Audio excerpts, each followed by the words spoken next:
அனைவருக்கும் வணக்கம். சைமன் செபாஸ்டியனை சந்திக்க விஜய் அவர்கள், தாவேகா தலைவர் விஜய் அவர்கள் தூது விட்டுருக்கார் அப்படின்னு சொல்லிட்டு நாம் தமிழர் சோம்பிகள்லாம் ஒரு நியூஸை ஸ்ப்ரெட் பண்ணிட்டு இருக்காங்க. அது உண்மையா பொய்யா அப்படின்றது தெரில. ஆனால் இந்த நாத்தாக்கா சோம்பிகள் போடுற ஆட்டம் இருக்கே, இதை வச்சுக்கிட்டு இறங்கி வரும் தாவேகா மனம் மாறுவாரா சீமான்? மீண்டும் துளிர்கிறதா தாவேகா நாத்தாக்கா நட்பு? ப்ரோ, நீங்கள் ஈவேரா திராவிடம் இவங்களையெல்லாம் தூக்கி போட்டு வாங்க ப்ரோ, நாங்கள் அதுக்கப்புறம் பேச வரோம் அப்படின்னு சொல்லிட்டு நாத்தாக்கா சோம்பிகள் சொல்கிறானுங்க.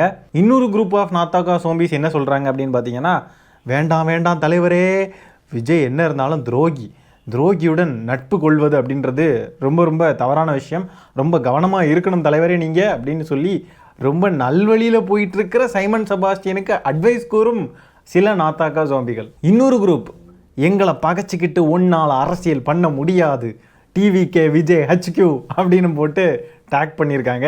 ஆக்சுவலாக பார்த்தீங்கன்னா இவங்களை பகைச்சிக்கிட்டு அரசியல் பண்ணால் தான் ஜெயிக்க முடியும், நல்லா வர முடியும், அரசியலில் நல்லபடியான ஒரு நிலைக்கு போக முடியும். நாம் தமிழருக்கு சப்போர்ட் பண்ணுற சாதகமான அரசியல் பண்ணினாக்க கண்டிப்பாக நாசமாக தான் போக முடியும். அது நாம் தமிழர் கட்சிக்குள்ளே உள்ளவங்களாக இருந்தாலும் சரி, நாம் தமிழர் கட்சிக்கு ஆதரவளிக்கும் பிற கட்சிகள் பிற நபர்களாக இருந்தாலும் சரி. அப்படி என்ன இவங்க பெருசாக அரசியல் பண்ணுறாங்கன்னு தெரில.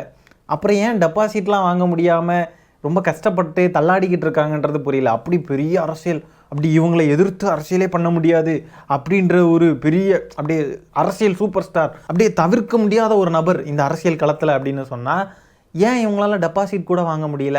இப்போது ஒரு ஃபீல்டு இருக்குங்க, ஒரு இண்டஸ்ட்ரி, இப்போ சினிமா இண்டஸ்ட்ரி அப்படின்னு சொன்னால் ஒரு டாப்பான ஒரு நபர் இருக்கார், இப்போ சூப்பர் ஸ்டாரு அப்படின்னு சொல்லிட்டுலாம் ஒரு டாப்பான ஒரு நபர், அவங்களுக்கு அந்த பட்டம் இருக்குது அப்படின்னு சொன்னால் அவங்கள வச்சு படம் பண்ணுனா கண்டிப்பாக அந்த படம் நல்லபடியான ஒரு வரவேற்பை பெறும், நல்லபடியான ஒரு லாபம் இருக்கும், அந்த படத்துக்கான ஒரு வேல்யூ அப்படின்றது கிரியேட் ஆகும் அப்படின்ற ஒரு விஷயம் இருக்கும் இல்லையா? கண்டிப்பாக அவங்களுக்கு 1-2 படம் ஃப்ளாப் ஆனாலும் அவங்கெல்லாம் கண்டிப்பாக ஏதோ ஒரு வகையில் ஹிட்டு கொடுத்துருவாங்க, ஹிட் ஆகும், பிளாக் பஸ்டர் ஆகும், அது இதுன்னு நல்லா ஓடுன்னு வச்சுக்கோங்களேன். இந்த மாதிரி எல்லா துறைகள்லையுமே அதுக்கான டாப்பான நபர்கள் அப்படின்னு அவங்கள சொல்லிக்கிறவங்க, இல்லைனா பிறர் சொல்லுவாங்க அவங்க வேற லெவல் அப்படின்னு. அந்த நபர்களுக்கெல்லாம் பார்த்தீங்கன்னா எந்த ஃபீல்டில் அவங்கெல்லாம் நல்லா இருக்காங்க அப்படின்னு சொல்லிட்டு இருக்காங்களோ அந்த துறையில் அவங்கெல்லாம் சிறப்பாக இருப்பாங்க. அவங்களுக்கான அவுட்கம் அப்படின்றது பப்ளிக்காகவே தெரியும், இவங்க வேறு லெவலாக இருக்காங்க, இந்த ஃபீல்டில் அவங்க இப்படி இருக்கிறதுனால அவங்க இப்படி இருக்காங்க அப்படின்ற மாதிரி ஒரு விஷயம் தெரியும். ஆனால் சைமன் செபாஸ்டியனுக்கு அப்படி எதுவுமே இல்லையே. நாம் தமிழர் கட்சியினருக்கே ஒரு தனி உலகம் தாங்க, அவங்க பாட்டுக்கும் ஒரு தனி உலகத்தில் வாழ்வாங்க. இன்னொரு குரூப் என்ன தெரியுமா சொல்லுது, படத்துலலாம் சிக்கல் வரப்போலாம் கூட எங்கள் அண்ணன் சீமான் தான் காப்பாற்றுவார், இப்போ அரசியல்லையும் விஜய்க்கு சிக்கல் வந்துருச்சு, அதனால அண்ணனை தேடி வந்திருக்காப்புல, வாழ்க்கை ஒரு வட்டம் ப்ரோ அப்படின்லாம் சொல்லி அட்வைஸ் பண்ணுறானுங்க. இவனுங்கெல்லாம் இப்படி அட்வைஸ் பண்ணுற அளவுக்கு தாவேகா தோழர்கள் தரம் குறைஞ்சிட்டாங்கன்றதை நினச்சி பார்க்குறதுக்கு தான் ரொம்ப வருத்தமாக இருக்குது. அண்ணன் சீமான் தான் காப்பாற்ற போகிறாராம் யாரை? விஜய.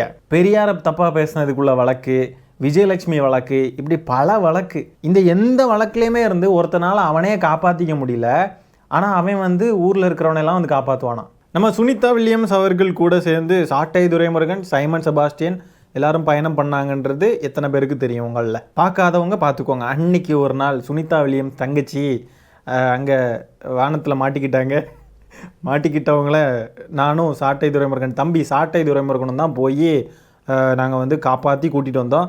அது என்னப்பா, அது கப்புசுலுக்குள்ளே வச்சு அவங்கள கூட்டிகிட்டு பத்திரமா இறங்கிட்டோம்.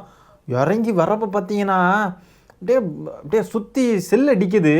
அந்த கேப்பசுலுக்குள்ளே உட்காந்துருந்து ஆமக்கறி சமைச்சு சாப்பிட்டு சுனிதா வில்லியம்ஸ் தங்கச்சி கூட நல்ல தருணங்கள் எங்களுக்கு கிடச்சிது. நன்றி சுனிதா வில்லியம்ஸ் தங்கச்சி. ஏங்க, நான் உண்மையாகவே சொல்கிறேன், இப்படியெல்லாம் சைமன் செபாஸ்டியன் சொன்னாலும் கைத்தட்டி அதை உண்மைன்னு நம்புறதுக்கு கூட்டம் உண்மையாகவே இருக்குங்க. உண்மையாகவே நீங்கள் நம்பலையா? உண்மையாலுமே இதை விட பெரிய பெரிய கதைகள்லாம் சொல்லியிருக்கான், ஆனாலுமே அந்த கதைகளுக்கே கை தட்டினவனுங்க. இப்படி ஒரு கதை சொன்னாலும் இவனுங்க கை தட்டுவானுங்க, நான் உண்மையாகவே சொல்கிறேன். இந்த புகைப்படத்தை பாருங்கள். இந்த புகைப்படத்தில் மீனவர் பாசறை நடத்தும் இலங்கை சிங்கள இனவெறி கடற்படையால் தமிழ் மீனவர்கள் தொடர்ச்சியாக கைது செய்யப்படுவதை கண்டித்து மாபெரும் ஆர்ப்பாட்டம் அப்படின்னு சொல்லி போட்டிருக்காங்க. முதல்ல இவங்க யாரை கண்டிக்கிறாங்கன்னு தெரில, ஒன்றிய அரசு அப்படின்னு சொல்லிலாம் எதுவுமே இங்கே போடலை. இவங்க போடுற இந்த போஸ்டரே ஆட்டோமேட்டிக்காக மாநில அரசு குறிக்குதுன்னு நிறைய தற்குறிகள் நம்பிக்கிட்டு இருப்பாங்க ஒரு பக்கம். அப்படியே கீழே ஆறு சரவண தேவர் அப்படின்னு ஒரு நபர் இருக்கார் இல்லையா, அவர் யார் தெரியுமா? வேதாரண்யத்தில் வச்சு அண்ணல் அம்பேத்கருடைய சிலையை உடைத்த ஒரு நபர்.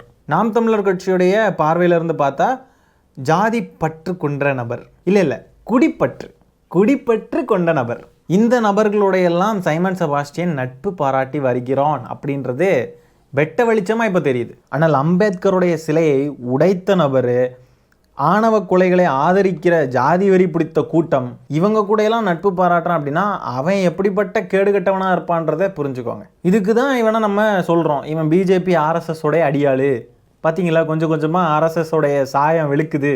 ஏற்கனவே நிறைய வெளுத்துருச்சு, நான் சும்மா டயலாகுக்கு சொன்னேன் கொஞ்சம் கொஞ்சமாக. அடுத்ததாக பார்த்தீங்கன்னா, நாம் தமிழர் கட்சியுடைய இளைஞர் பாசறையின் மாநில ஒருங்கிணைப்பாளராக வீரப்பன் அவர்களுடைய மகள் வித்யா ராணி அவர்கள் நியமனம் செய்யப்பட்டிருக்கிறார். அந்த பொறுப்புகளில் ஏற்கனவே இருந்தவங்கெல்லாம் கட்சியை விட்டு காலி பண்ணிட்டு ஓடிட்டாங்கல்ல, அதனால புதுசாக இந்த அக்காவெல்லாம் நிறுத்தியிருக்காங்க.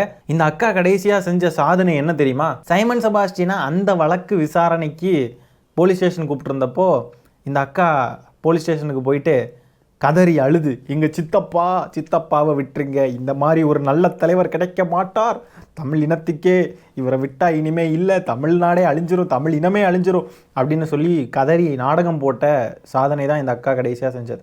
அதுக்காக தான் பதவி, வேற ஒன்றும் இல்லை. இந்த அக்காவும் அடுத்த பிசிறு தான் சீக்கிரமாக இந்த பிசிறும் சைமனால் தட்டி விடப்படும் அப்படின்றத நம்ம எதிர்பார்க்கலாம். அதாவது அழுது கதறி ஒப்பாரி வச்சா சைமன் செபாஸ்டியன் கட்சியில் பதவி கிடைக்கும் போல இருக்கு. ஆளே இல்லாத கடையில் யாருக்குடா டீ ஆத்துற மொமெண்ட்டுங்க. ஆனால் வீரப்பன் அவர்களுடைய மகள் பாவம்தான், வேற ஏதாவது கட்சியில் போய் சேர்ந்துருக்கலாம். சரி மக்களே, இந்த காணொலியை நான் இதோட என் பண்ணிக்கிறேன். இந்த வீடியோவில் நம்ம பேசியிருக்க விஷயங்களை பற்றி உங்களுடைய கருத்துக்கள் என்னன்றதை கமெண்ட்டில் பதிவு பண்ணுங்கள்.